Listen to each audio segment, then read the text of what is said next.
दोस्तों एक छोटा सा काम बताऊं आपको, करोगे क्या? आप अपना ना फोन उठाओ, डिस्प्ले पर फिंगर से फास्ट स्क्रॉल करो, कुछ भी स्क्रॉल करो, चाहे ऐप से इधर उधर करो या फेसबुक से स्क्रॉल करो, आई मीन कुछ भी करो। अब नोटिस करो, क्या आपको स्क्रीन थोड़ी स्लो लेगी या फिर फास्ट चलती हुई लग रही है? क्या इन तीनों में कुछ तो फील हुआ होगा आपको। जब एकदम से फास्ट स्क्रॉल किया तो स्क्रीन या तो स्लो होगी या एकदम स्मूथ नॉर्मल ही रही होगी, या थोड़ी थोड़ी लैगी होगी। यही गेम होता है रिफ्रेश रेट का। इसी छोटी सी चीज पर डिपेंड करता है कि आपका फोन कितना स्मार्ट है या फिर कितना बैटरी खाने वाला है। तो इसीलिए आज हम इस रिफ्रेश रेट का फंडा क्या है एकदम गहराई से समझेंगे। हाँ जी दोस्तों, उम्मीद है आप सभी ठीक ठाक होंगे।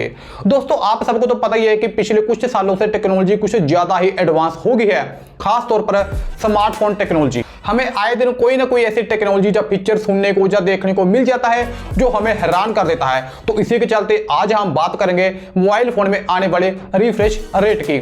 आजकल जितनी भी कंपनियां हैं सारी की सारी जब अपना फोन, टैबलेट या कोई भी लैपटॉप वगैरह लॉन्च करती है तो रिफ्रेश रेट के बारे में लिखना नहीं भूलती। ये सारी कंपनियां इसको बहुत बड़ा चढ़ा कर लिखती है या बोलती है या फिर हाईलाइट करती है।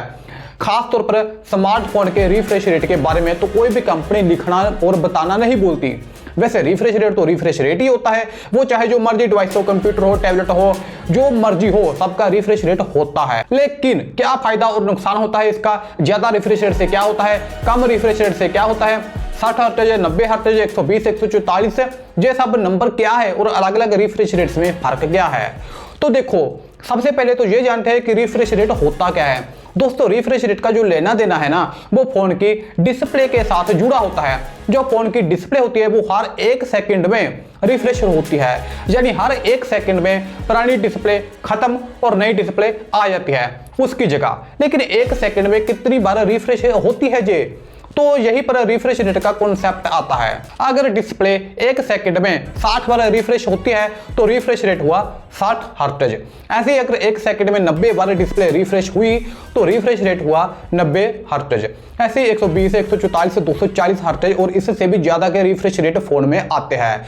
यानी जितना यहाँ पर नंबर दिया गया है तो उतने ही सेकंड में आपकी डिस्प्ले रिफ्रेश हो रही है, यानी नई आ रही है और पुरानी जा रही है, और इसी को बोलते हैं रिफ्रेश रेट। अब यहाँ पर डिस्प्ले रिफ्रेश होने से क्या मतलब है, तो आपको बताऊं कि मान लो ये आपके फोन की डिस्प्ले है।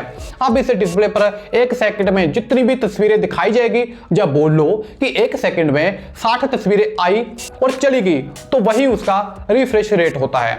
1 सेकंड में अगर 60 तस्वीरें दिखाई, रिफ्रेश रेट हुआ 60 हर्ट्ज।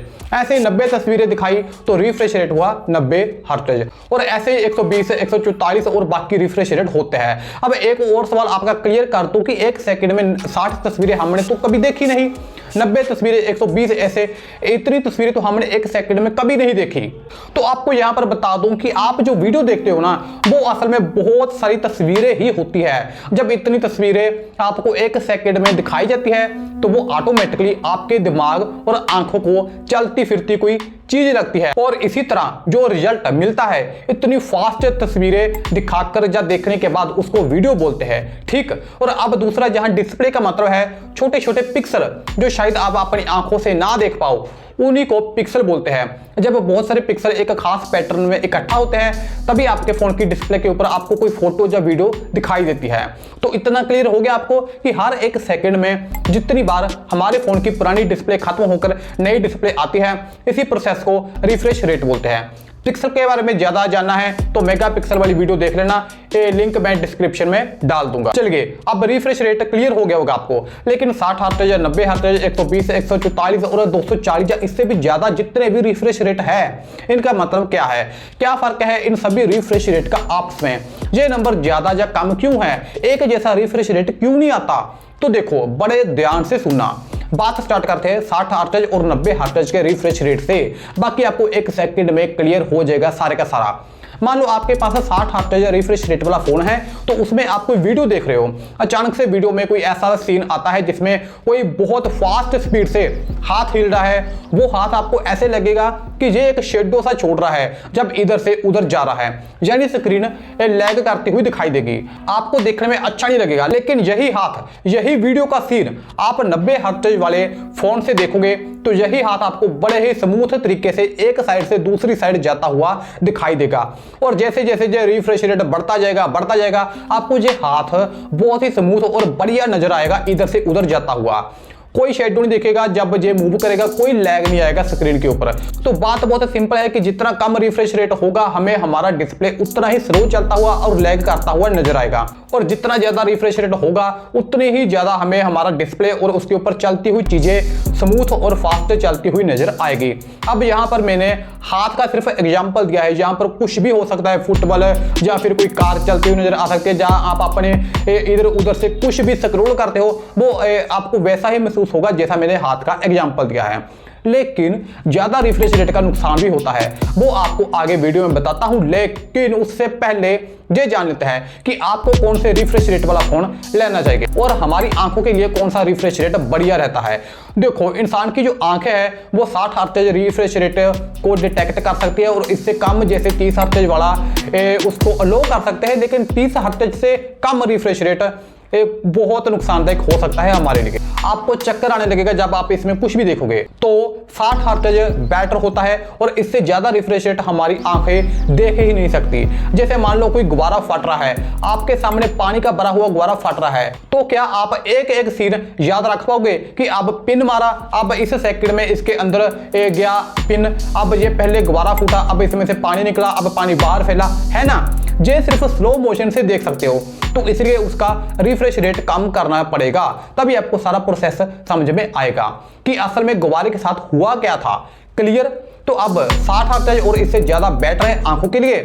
30 हर्ट्ज चल सकता है, लेकिन उससे नीचे बहुत खतरनाक है, बोल सकते हैं ऐसा। ठीक है, तो अब आपको ये क्लियर हो गया होगा कि आंखों के लिए कौन सा रिफ्रेश रेट बेटर है। अब फोन कौन सा लेना चाहिए ये जान लीजिए दोस्तों। आजकल जो रिफ्रेश रेट आता है फोन में वो 60 हर्ट्ज, 90 हर्ट्ज, 120 हर्ट्ज, और इससे ज्यादा आगे बढ़े तो 144 और 240 हर्ट्ज वाले फोन भी आने लगे हैं।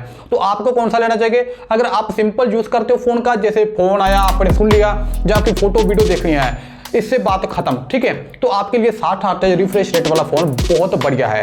लेकिन अगर आपने अपने फोन से कोई वर्क करना है, जैसे आप गेमर हो, यूट्यूबर हो, या कोई भी फोन से रिलेटेड काम है, तो आपको 90 हर्ट्ज, 120, 144 या 240 हर्ट्ज वाला फोन लेना चाहिए, क्योंकि इसमें आप हर एक काम को बहुत ही स्मूथ और फास्ट तरीके से होता हुआ देखोगे। और जहां आपको ये भी बता दो कि अगर आप अभी नए नए गेमर हो, आपको ज्यादा एक्सपीरियंस नहीं है, तो आपको 60 हर्ट्ज या 90 हर्ट्ज वाला फोन ही लेना चाहिए। अब इतना क्लियर हो गया आपको कि कौन सा फोन लेना है। अब आप ये जानना मत भूलना कि ज्यादा रिफ्रेश रेट से क्या होता है। देखो, ज्यादा रिफ्रेश रेट से हमको एक तरफ फायदा है, दूसरी तरफ नुकसान। फायदा तो पता चल गया होगा कि फोटो वीडियो वगैरह फास्ट स्मूथ चलती हुई दिखती है, लेकिन इसका नुकसान ये है कि जितना ज्यादा रिफ्रेश रेट होगा उतनी ही ज्यादा आपकी बैटरी खत्म होगी। अब देखो, आप अपने ऊपर मानकर चलो, अगर मैं आपको बोलूं कि आपने 1 मिनट में 10 पुशअप लगानी है, तो आप थोड़ा आराम आराम करके धीरे से लगाओगे और आपकी एनर्जी कम खत्म होगी। लेकिन अगर मैं आपको बोलूं कि सिर्फ 1 मिनट में 20 पुशअप लगाने हैं, तो खुद सोचो, आपको काम डबल करना है और उतने ही टाइम में भी करना है, तो टारगेट पूरा करने के लिए आपकी एनर्जी ज्यादा लगेगी। सेम फोन की बैटरी के साथ होता है, 1 सेकंड में जितने ज्यादा पिक्सल आएंगे फिर खत्म होंगे, आएंगे खत्म होंगे, उतनी ही जल्दी बैटरी खत्म होगी। तो ज्यादा रिफ्रेश रेट बैटरी के लिए अच्छा नहीं होता। तो चलिए दोस्तों, यही होता है रिफ्रेश रेट, और हम ऐसे वीडियो के अलावा और भी बहुत सारे टॉपिक के ऊपर वीडियो लाते रहते हैं, जिसमें आपको ये बताते हैं कि ये फोन लॉन्च हुआ, ये हुआ, वो हुआ, ठीक है ना, यही कॉन्सेप्ट एक्सप्लेन करते हैं, और भी बहुत कुछ टेक्नोलॉजी के रिलेटेड बताते हैं। तो चैनल को सब्सक्राइब करना मत भूलना, और इंस्टाग्राम पर भी फॉलो कर लेना। और ये वीडियो को पूरा देखने के लिए आपका बहुत बहुत शुक्रिया।